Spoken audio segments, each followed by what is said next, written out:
सितारों को आंखों में महफूज रखना, बड़ी देर तक रात ही रात होगी। मुसाफिर हैं हम भी, मुसाफिर हो तुम भी। किसी मोड़ पर फिर मुलाकात होगी। फिर क्या, इतना ही है। हिमाचल के बैजनाथ में लगा था 14 दिन का शिवरात्रि का मेला और यहीं शिव ने पहली बार एक कुड़ी को देखा था। हर आर्टिस्ट की जर्नी में एक फेज आता है जब उसने इश्क पढ़ा तो बहुत होता है, म्यूजिक की थ्योरी बहुत पढ़ी होती है, लेकिन इश्क को महसूस नहीं किया होता। अरे वही फर्क जो सालों तक कॉपी पर जी की वैल्यू लिखना और एक्चुअली में स्काई डाइविंग करना। तो हर आर्टिस्ट उस एक कुड़ी को ढूंढ रहा है जिसे मिल जाने के बाद उसे इश्क अब और पढ़ना नहीं पड़ेगा। तो आपने किसी चीज से, किसी व्यक्ति से प्यार किया है? वो तस्वीर बनी नहीं मेरे से। तो मेले में शिव उस कुड़ी को देखते हैं और देखते रह जाते हैं। और फिर क्या, 10 दिन बिना कुछ सोचे समझे अपनी सुध-बुध खोकर शिव उसी स्टेशन पर आकर खड़े होते हैं जहां वो हर रोज किसी रेल से गुजरती है और वो किसी पुल से थरथराते हैं। 10 दिन के इंतजार के बाद 11वें दिन वो अपने दिल का हाल बयां करने ही वाले होते हैं, लेकिन फिर वही होता है जो नहीं होना चाहिए था। वो कुड़ी वहां नहीं आती। 3 दिन तक मुसाफिर उसी स्टेशन पर सोता है, लेकिन जब वो नहीं आती तो खुद उसे ढूंढने निकल पड़ता है। इसी तलाश के दौरान उनके दिल से निकलता है ये पहला संगीत जो एक गुमशुदा की तलाश का इश्तिहार है। फोटोज पे एक कुड़ी की थी या शिव की थी, आई एम नॉट श्योर, लेकिन नाम उस पे मोहब्बत ही था। हाँ, गा के सुनो। गा के तो मैं किताब ले लूं। एक कुड़ी जिदा नाम मोहब्बत, गुम है गुम है गुम है। सोनी मोहब्बत गुम है गुम है गुम है गुम है।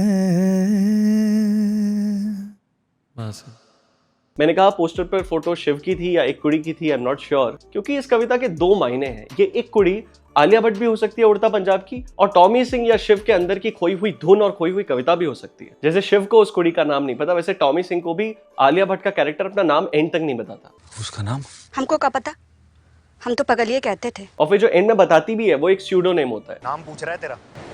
मेरी जेन। मेरी जेन स्पेनिश वर्ड मेरीजुआना का एक स्लैंग है विच मींस वीड या गांजा। कहने का मतलब कि जब से टॉमी सिंह को इस मेरी जेन का नशा हुआ है या शिव को एक कुड़ी का नशा हुआ है, दोनों असल मायने में आर्टिस्ट बन गए, दोनों का मोजो वापस आ गया है। मुद्दतां बाद मेरे काना विच एक धुन बज गई, ਉਹ ਕੁੜੀ ਦੀ ਮਿਹਰਬਾਨੀ ਹੈ। और जब से मैं ਉਹਨੂੰ देखा है ना, ਮੈਨੂੰ ਕੋਕੇਨ ਲੈਣ ਦਾ ਮਨ ਨਹੀਂ ਕੀਤਾ। मेरा मुझो वापस आ गया यार, मुझो। एक कुड़ी जिदा नाम मोहब्बत,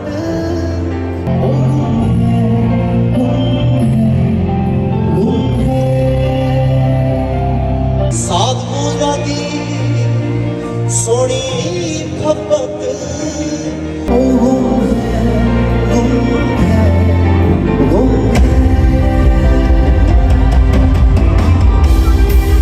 गुमशुदा के पोस्टर में ना बहुत जरूरी है कि दिमाग के अंदर जो इमेज है उसको हूबहू पन्ने पर उतारना पड़ेगा, तभी उसको देखने वाला पहचान पाएगा। तो कुड़ी की पहचान बताई कि वो साद मुरादी है, उसकी सिंपल विशेस है। मेले में देखा था तो कोई बहुत हाई फाई डिमांड नहीं थी उसकी, उसके हाथ में बर्फ वाला गोला ही था, छोटे ही झूले झूल रही थी, और कोई ढील डोल वाले गबरू पर नहीं, उसकी नजर गई खादी कुर्ता पहने शिव पर। तो उस लड़की को ढूंढो जिसकी मुरादें बड़ी सादी हैं, जो सोहनी फब्बत है। सोहनी मतलब सुंदर और फब्बत मतलब उस पर सुंदरता जचती है, फबती है। उड़ता पंजाब में मेरी जेन भी सोहनी फब्बत है, उसकी भी बड़ी सादी सी मुरादें हैं, उसको बस अच्छा टाइम चाहिए और उसे वही नहीं मिलता। कैसे ना अच्छा टाइम रे? हाँ, साला अच्छा टाइम खोजते खोजते तो ये हाल हो गया। और जब आई तो पूछेंगे तू कहाँ था रे इतना दिन? इंतजार में था कि हम टूट जाएंगे। देख, टूटे नहीं हैं हम, अब वो खड़ा है। कितनी फिलोसॉफिकल लेकिन एप्ट बात है कि हर इंसान at the end of the day अच्छा टाइम ही तो ढूंढ रहा है, चाहे वो हेरोइन का शॉट मार रहा है, गांजा कर रहा है, कविता लिख रहा है या फिर एक कुड़ी को ढूंढ रहा है, अच्छे वक्त की ही तो तलाश में है। मगर हम सबको दिल में पता है जो बंदे ने हेरोइन लिया है वो आज तो खुश होगा, लेकिन वो लॉन्ग टर्म एडिक्शन की तरफ जा रहा है। और इसे एक मॉडर्न डे ट्रेजेडी ही समझिए कि हमारे आर्टिस्ट कहते हैं कि देखिए जी, आर्ट इमिटेट्स लाइफ। देखिए, हमने तो अपने गांव में हीरोइन और कोकेन ही देखी, तो हम तो उसी चीज पर गाना बनाएंगे जो हमने देखा है। और अगर वो गाना चार्ट बस्टर हो गया, जो कि होना ही है, तो फिर मेरा नाम याद रखना टॉमी। और अगर सोसाइटी का थोड़ा बहुत डिक्लाइन हो भी गया तो याद रखना आप घटिया हो, मैं नहीं। तो इसका भरोसा आप दे सकते हैं कि आपके किसी गाने में आज के बाद बियर विस्की वोडका जिन नहीं होगा? नहीं, बियर विस्की वोडका जिन होगा सर। दारू पी लो जितनी पीनी है। Alcohol is all right, it's in the culture right now. आप ये जितनी मेरी बहनें हंस रही हैं, ये भी पी रही हैं आजकल। प्यार था। ये गाऊंगा ना अगर मैं आज, तो कोई नहीं सुनेगा। तो आप घटिया हो, मैं घटिया नहीं। चरस गाना मत करना बस। माल फूक फूक ले। असल में आप भूल गए कि आर्ट सिर्फ लेती नहीं है सोसाइटी से, समाज को वापस भी देती है। Life imitates art. जब स्नैपचैट ने पहली बार फिल्टर्स बनाए तो वो जिंदगी से इंस्पायर्ड थे, वो ब्यूटी स्टैंडर्ड से इंस्पायर्ड थे। पर फिर आगे जाते जाते असली लोग उन फिल्टर से इतना इंस्पायर हुए कि अब उन्हें अपनी शक्ल नॉर्मली देखना पसंद ही नहीं है, बिना फिल्टर के देखना पसंद ही नहीं है। और इस कंडीशन को कहते हैं स्नैपचैट डिस्मॉर्फिया। तो समाज भी टॉमी बाबा की आर्ट से इन्फ्लुएंस होता है, और जब अपने बबल से निकलते हैं और जेल में पहुंचते हैं, तभी भाई साहब को पता चलता है कि उन्होंने कितनी जिंदगियों का 4 का 14 कर दिया है और कितनी जिंदगियों का बम चिकी चिकी बम कर दिया है। किससे भाग रहा है? बड़े आपसे। हैं? बड़े आपसे। अंबरसर उड़दा ये जलंधर भी उड़दा ये उड़दा लुधियाना। रे बूम चिक चिक बूम बूम चिक चिक बूम। माँ को मार के आए हो और अब यहाँ गाने गा रहे हैं। पैसे नहीं दे रही थी, तलब लगी थी। तू भी उड़ ले गबरू मेरे की सोचे हुन की होगा। मुझे माफ करना, हम गाने पर आएंगे, लेकिन मैं चाहता हूं आप इसके बारे में थोड़ा और सोचो। ड्रग्स के चक्कर में किया बच्चों ने माँ का कत्ल इतना सेंसेशनलाइज हो गया ना कि हम सेंसिटिव ही नहीं है इस बात को लेकर। लेकिन अगर एडिक्शन और इसकी गंध को लेकर सेंसिटाइज होना है तो ट्रेन स्पॉटिंग करके एक मूवी आई थी, उसका ये सीन जरूर देखो। एक्चुअली उड़ता पंजाब के भी कई सीन इस मूवी से इंस्पायर्ड है। इस मूवी में एक एडिक्ट है जो डेस्परेटली डीलर से हेरोइन लेता है और फिर स्नॉट या इंजेक्ट नहीं करता, UYB करता है, which is taking a drug up your bum. Heroin makes you constipated. The heroin from my last hit is fading away and the suppositories have yet to melt. I'm no longer constipated. और फिर ये पहुंचता है Scotland के नहीं, दुनिया के सबसे गंदे टॉयलेट में। और फिर अगर आप खाना खा रहे हो तो पॉज अलर्ट, क्योंकि इसमें वही होता है, जो हेरोइन अप हिज बम थी वो इसके सब सामान के साथ डाउन द गटर चली जाती है।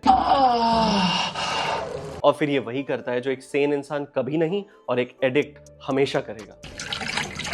इसी का एक क्लीनर वर्जन आप उड़ता पंजाब में देखते हो, जब टॉमी अपनी शक्ल को कमोड में देखता है। लेकिन सिनेमैटिक ब्रिलियंस एक्चुअली अगला सीन है। वो एडिक्ट ऑलमोस्ट उस हेरोइन की तलाश में उस कमोड के अंदर घुस जाता है और वो एक ऐसी वाटर बॉडी में निकलता है जो शायद इस दुनिया की सबसे साफ वाटर बॉडी है। ये मेटाफोरिकली यही दिखाता है कि उस एडिक्ट का माइंड स्पेस क्या है, यानी उस हेरोइन के एक हिट को पाने से ज्यादा हेवनली उसके लिए दुनिया में कोई एक्सपीरियंस नहीं है एट दैट पॉइंट। फिर भले ही वो स्कॉटलैंड या दुनिया के सबसे गंदे टॉयलेट या कमोड के अंदर खुद ही क्यों ना हो। अच्छी बात यह है कि टॉमी को रियलाइजेशन होती है, उसका माथा चमकता है और वो वायरलिटी और कोकेन के नशे से बाहर निकलता है। तो थोड़ी प्योरिटी आई तो मुद्दतों बाद एक धुन उसके दिल से निकलती है। ये धुन होती है इनिशियल गिटार रिफ ऑफ एक कुड़ी, और अगर आप फ्रेम में पीछे ध्यान से देखेंगे तो शिव कुमार बटालवी जी की ही फोटो है वहां। लेकिन धुन अभी पूरी नहीं है, वो अभी पूरा एडिक्शन से बाहर नहीं निकला है, क्योंकि हर एडिक्ट की लाइफ में रिलैप्स तो होता ही है ना। धुन बना रहे? कौन सी धुन बना रहे?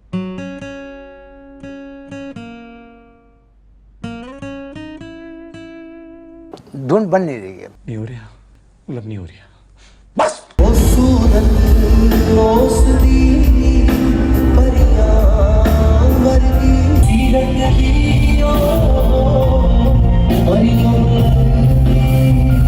तो इश्तिहार आगे कहता है कि सूरत उसकी परियां वर्गी, परियों जैसी है, और सीरत से, एटीट्यूड से, अपने कामों से वो मरियम लगती है। कुरान की मरियम और बाइबल की मेरी जीसस की माँ थी। वो इतनी डिवोटेड थी ऊपर वाले को लेकर कि ऊपर वाले ने उन्हें वरदान दिया और वर्जिन होने के बाद भी उन्हें जीसस हुए। मेरी जिनको ध्यान से देखोगे तो ना तो अब उसकी सूरत परियों जैसी है और ना ही अब वो वर्जिन है। इनफैक्ट क्वाइट ऑपोजिट, उसे हेरोइन एडिक्ट बनाया गया ताकि वो उसे स्लेव बना सके और में धकेल सके। लेकिन टॉमी की तो उसने धुन पूरी करी ना। टॉमी जो मरने जा रहा था उसे आखिरी एक होप दी, इसीलिए वो अचानक से आई परी है। वो एक आर्टिस्ट के लिए उसकी आमद है जो अचानक से होती है। और अगली लाइन मुझे बहुत प्यारी लगती है। जब कोई आपसे पूछता है कि आपका फेवरेट गाना कौन सा है, तो आप वर्ड बाय वर्ड उसे लिरिक्स नहीं बताते रहे, आप उसे बताते हो कि उस गाने को सुनकर आपके अंदर क्या एहसास हुआ। तो माना कि एक कुड़ी एक इश्तिहार है, उसमें शक्ल सूरत की ही बात होनी चाहिए, लेकिन अब बटालवी साहब आपको ये बताते हैं कि उसे देखकर उनके दिल में क्या एहसास हुआ।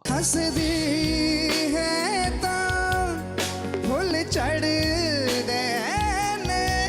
तुर दी है तो गजल है लग दी।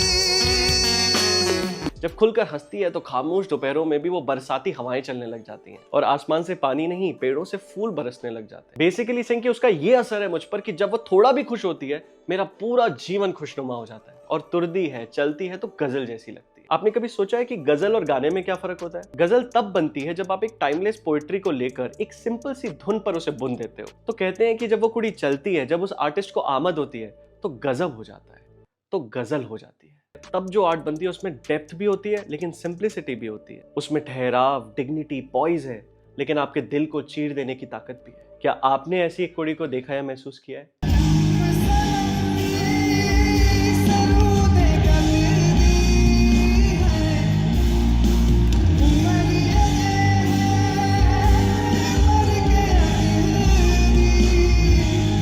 अगर आप रेगुलरली मेरे चैनल को देखते हो और अगर आपने ये वीडियो देखी है तो आप इस बात से वाकिफ रखोगे कि हम अपनी भाषा को ही कितना कम जानते हैं। मतलब आज के दौर में आज के लोग भाषा को चखना नहीं, निगलना चाहते हैं और इसी वजह से हम इसका स्वाद लेना भूल गए हैं। पहले तो ज्यादातर लोग एक कुड़ी को सुनेंगे लेकिन कभी भी उसके मतलब से मतलब नहीं रखेंगे। और खुदा न खास्ता अगर आपको इंटरेस्ट आ भी गया और आप सरूद कददी का मतलब इंटरनेट पे देखने पहुंचे तो सारे ट्रांसलेशन आर्टिकल आपको सरू का मतलब साइप्रस बताएंगे। तो ये साइप्रस ट्री पहली बात तो इंडिया में होती नहीं है और ये 80 फीट की होती है। और फिर इस सब से हम 5.5 फुट के ये कंक्लूजन निकालते हैं कि कवि इस बार भी फेंक रहा है। जिसने शिव कुमार बटालवी जी को जाना है, जिसने उनकी कविता पर एक भी आंसू बहाया है, वो ये जानता है उनसे ज्यादा सच लिखने वाला कवि कोई नहीं था। इनफैक्ट वो दारू पीकर इतनी जल्दी गुजर भी गए क्योंकि उनको इतना हेवी क्रिटिसिज्म मिलता था कि सच लिखने की वजह से। मगर कवि भी चले गए और उनके साथ उनके जीने मरने के असल मायने भी। और मेरे को भी पता नहीं चलता अगर मेरे साथ ये नहीं होता। लम सलमी सरों दे कददी है,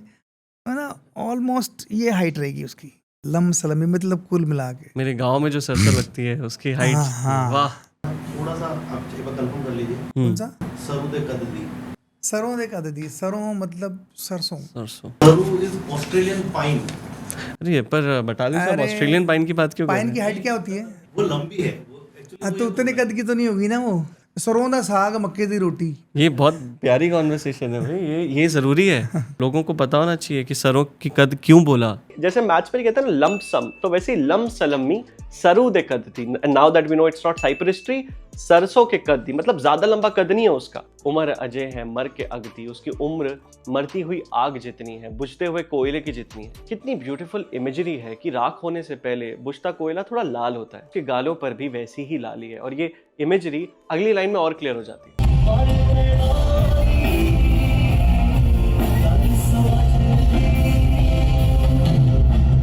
जब इतना सुंदर इश्तिहार छापोगे तो घर का पता तो चलना ही था। शिव उस कुड़ी के गांव, उसके घर पहुंचते तो पता चलता है कि मैना को तो टाइफाइड ले बैठा। डॉक्टरों ने शायद बड़ी कोशिश करी होगी लेकिन उसे बचा नहीं पाए। तो सच में उसकी उम्र कम थी, सच में उसकी उम्र मरती हुई आग जितनी ही थी। वो लड़की शायद अनहोनी को समझती होगी, इसीलिए उसने जाकर नहीं लेकिन अपनी आंखों से शिव को सब कह दिया। शिव पर क्या कर्म करके गई, उसे आंखों ही आंखों में जिंदगी भर की सारी कविताएं सुना गई।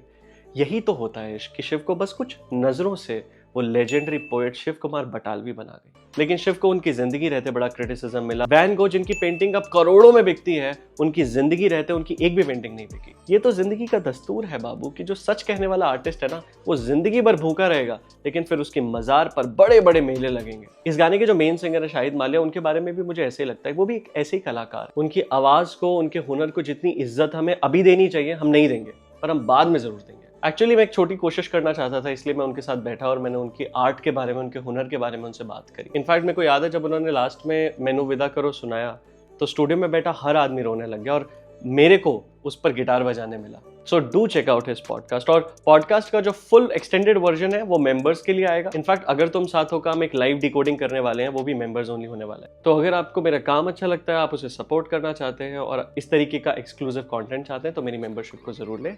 बहुत कंटेंट आने वाला है। And I will now leave you with this precious moment. Check check.